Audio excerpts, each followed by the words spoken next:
the offer was for me, I had two options between Reignover and Rush. I didn't have option. What the f? Honestly, during the CLG, I was getting by everyone. And he ditched me, so I had to go to SKT. That's the behind story. Hi guys, this is Reignover. Yo, this is Huni. We used to play together in Fnatic 2015 and Immortals in 2016.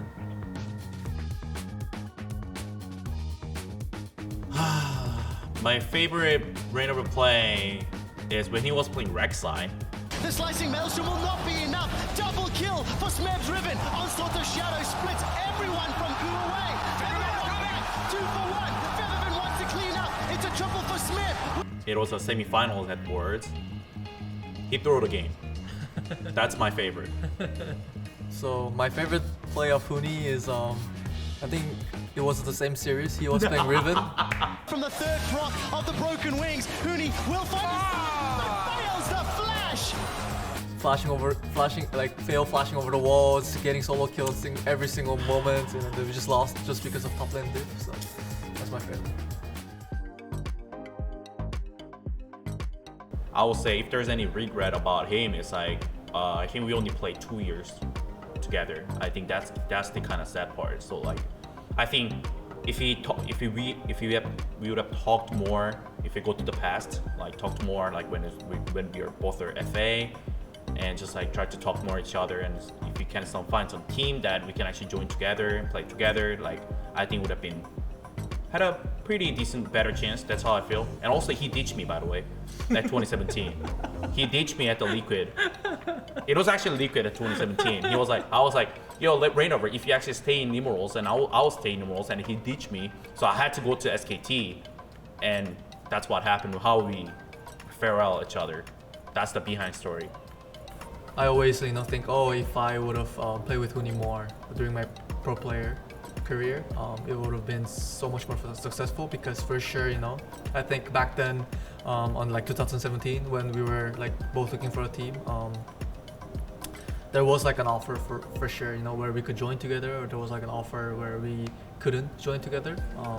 But I think I was like underestimating the value of us being together, and then I just had we both pretty much had a lot of like pride and confidence as a player, but we were strong as a unit way more than individual for sure. That's like the year that I figured out, So, I feel bad, but it is what it is, Life goes on, and it's God's will. Well, it's my I made a choice, but maybe 2017 we play in Immortals together and we fail again, because in the previous year Immortals we were like 36 and like 3 or 4 in the regular season, and then we still didn't make World, right? So it was like, I guess like having like a one failure kind of like, made that situation happen too. But one thing I'm gonna say, if this guy played more with me, he would have played like 4 years more. Possible. Possible. Same for him.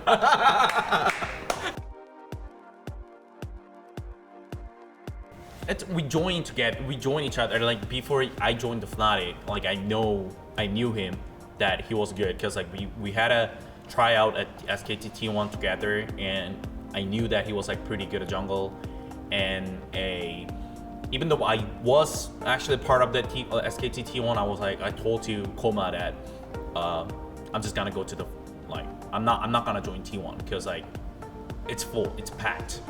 They already have an easy Huni as well. Back in the days, also it was not 7-man as well, it's a 6-man packed. So I was like, I think I'm just gonna go to the Fnatic with the Reignover, and that's how it goes. And I really had a big faith on him that he will do a great job. And also I knew that he was like really good at speaking English as well. So I was like, oh, this is like, it makes me really comfortable even though I don't speak any single English. So that was the kind of main reason, just English teacher. That year was like my year where I took a break from a pro play, because my debut year wasn't too successful. I think I was like really nervous. and I wasn't ready as a player. I guess it was a bit too early. And then after taking a break, I played solo queue for like a 6 month or maybe more, and I was able to like get back to the form, and I felt like I was ready. So I was like getting into like a test in like SKT and a few other teams as well. So I was like just focusing really hard on myself, getting back to the pro scene. And in between, I met Huni. We played a lot of DOQ, and then we went into the test together, so we get to know each other. And when I don't exactly know how I get into Fnatic, I think it was through Huni, and Huni like introduced me, and we had a talk. And once I heard that I got the spot with Huni, I was just happy. And then I just wanted to make sure I don't let everyone down again, and just like really being ready. I just wanted to like prove everyone, like even Huni, that I can do good, even like through the fail in the previous year.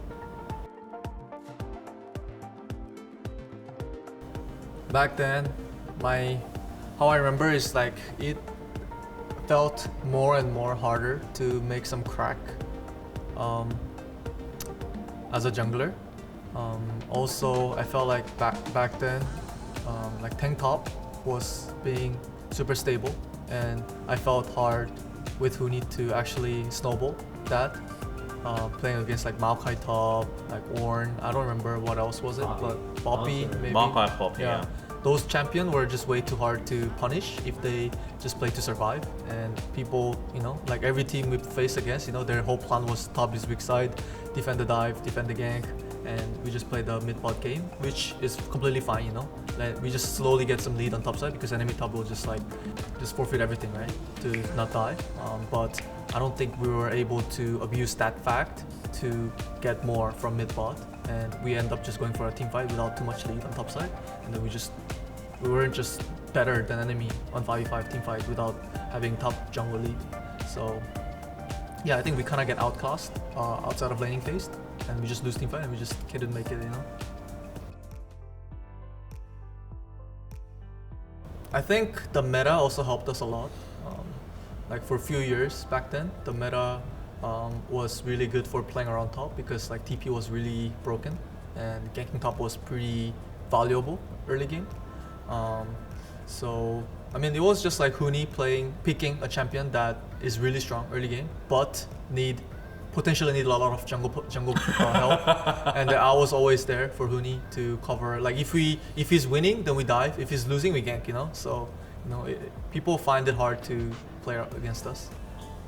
Yeah, I mean, realistically, honestly, it's more so I think our coordination, our synergy was at the peak form, and I don't think like no one could have matched. Even I don't even think like it was like LCK or LPL. That's how we actually won as even 2015. Like we proved ourselves that like no one could actually handle that our top jungle synergy. I think that's it, honestly. Like I don't think the LEC level, LCS level, even LCK, LPL, like no one could handle that. Our like at least at the back in the day, it's like our duo, how to bring the power to the team. It was the world class. So I think that's it. We were just that good. Didn't expect him to be caster. Also didn't expect him to be a coach. I felt like I don't think Huni would like stand as a coach because he would be so mad at the players. I don't know, honestly, maybe like a streamer, I think Huni would be like a really good streamer because he's like super funny, he has a lot of fans. And honestly, even now, I don't know if Huni's streaming right now, but even now if he's streaming, he probably gets so much fans, yeah. I would say all the players back in Fnatic, Feviven, Reckless, Yellowstar, still back. Everyone was a good friend of me. I still remember them as my best teammate. Wait, the question was the best player. Player. He took it as best friend. Yeah, that's what I meant. I was like, best player. Well, I mean, I'm just gonna say, I'll say, entire my career, right? I mean, I'm just gonna say Faker. If I have to choose one, I mean, Boring. I mean, what can I say? Like, I mean, I play with the Faker, so I had to say Faker. So. Well, I mean, for me, I would say it's not the best game. I would say like most memorable the game would be when we play against SKT T1 at the 2015 MSI. We play until the 5 games, and that was like really close, and still it reminds me like sometimes that, oh, imagine we won against SKT T1 there, like it would have been like really sick, like as a history wise, because like we did go to the 5 game. We're actually the first team make the 5 games against the Eastern team as a Western team. So that was the like most iconic that I would actually pick one. There's The so many. most happy moment is There's when- 18-0. There's a 2 times winning LEC in a row. Yeah, that was all good, but during the Worlds, we were in the group stage. We actually start our first group day as like 1 and 2, so we Yeah. were like we Pretty could bad. be disqualified, and everyone was feeling really bad. But like on the second tournament, second day, we went 3-0, and then our last game was against like LHN, no? I don't know. AHQ or LH? AHQ, I think. AHQ. Yeah. And they were actually really good. And by winning against them, we secured our like first place in our group. And the game was like very hectic as well. And then it was pretty much like we were losing, and then we like come back like with like a backdoor or something. Actually, no, it wasn't backdoor. We won a team fight in front of our base. Yeah. And then we could just end the game straight up. Yeah. With like such a big losing deficit. And I was like super happy after that game. You know, me and Huni were like hugging each other. You guys can probably find it in the YouTube. But yeah, I think that game I felt best after winning, and I was just like really happy. I remember the game. Like it was like the Zing's Tom was kind of busted, and the AHQ was kind of abusing the Zing's Tom, and we couldn't do anything. And Fabian won kind of clutch the play. Great moment. Fangirls? I don't think we were ever Yeah. able to like notice anything, because we were just like we were using like 200% of our time just playing grinding, you know. True. So, like we can never know. Yeah. If, like you don't even think about it, you know. Actually, Back then, you don't even yeah. think about anything outside of League of Legends, so you don't get to know anything. Yeah. I mean, we play like 25 games per day, so that was no good back in the day. So we just don't go out. Like not even like there was no, and also I don't think there was any fangirl as well. It's fact. I mean, Possible. it goes both way, you know. Possible. Against each other? I Yeah. don't think so. What the f you talking about? We play against each other 2018. 언제? Oh yeah, that's true. This guy was a CLG, I think, and I was in Echo Fox, and I shit on him. That's true. I don't remember him on me, but we play against each other. This guy got shit on because he doesn't remember. I guess he got shit on, so he doesn't want to think about it again. So he was in CLG, and I was at Echo Fox, and I still remember like after the game, I think we had an interview. Even though this guy was a loser and I was a winner, so I felt kind of bad for him, but I don't think he cared actually. Honestly, during the CLG, I was getting by everyone. So that's an unfortunate situation, but yeah. It's a long time ago, but I do remember it was Dandy, and I did like how Samsung Galaxy pressured the map with vision very well. So I look up to him. I actually had no one to look up for Salman for pro playing, because like even when I was trying to become pro, like I don't know why I was actually just not watching any single pro playing. So I was just focusing on myself, and I thought everyone was worse than me. That was my mind.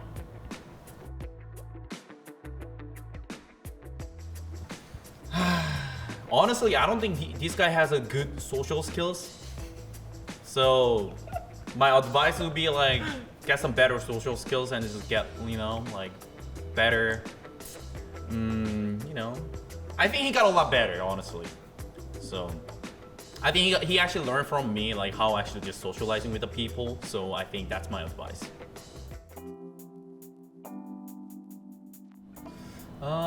Honestly, I haven't heard too much about Huni casting, because every time I hear Huni casting, I can't hear it. You know, it's like one of my friend casting, and it's just like, I just can't hear it. But True. advice is, Nothing too much. I think he's doing a good job. I like his energy in the casting. Yeah, I mean 100%, because like I knew he was like really smart, but it just like he was like really old. You know, also he has a wrist issues, and like his also fingers getting kind of scuffed. So I was like actually had a really good faith that if he actually become a, you know, coaching step side, I think he would be doing like much better. I mean, he was already like a fine player, you know, like still had a success career as a long term, but the thing is like, as a physical wise, he can't play anymore. So that's why I thought he was gonna be, you know, no matter what, become a great coach. Wait, this guy's head coach? Damn. Damn. He's really not interested in me, so Not really. he doesn't know anything about me. You know? But I thought he was just coach. Someone- Used to be. someone- Oh. I mean, I don't care. I mean, he'll define anyway. Like I mean, as I said it, I will have a faith that he's not gonna be at least, you know, kill the team. Basically. Like he will be, you know, doing at least okay. So that's a good choice from Liquid that he become a head coach. So hopefully you're doing okay. I mean, are you gonna make a quarterfinal this year? Of course. Okay. This year's kind of packed. We're packed as well. Oh, okay. Hey guys, thanks for watching. That was about me and Huni talking for the back in the days from like Fnatic, Immortals. Thanks for watching again. Thank you guys.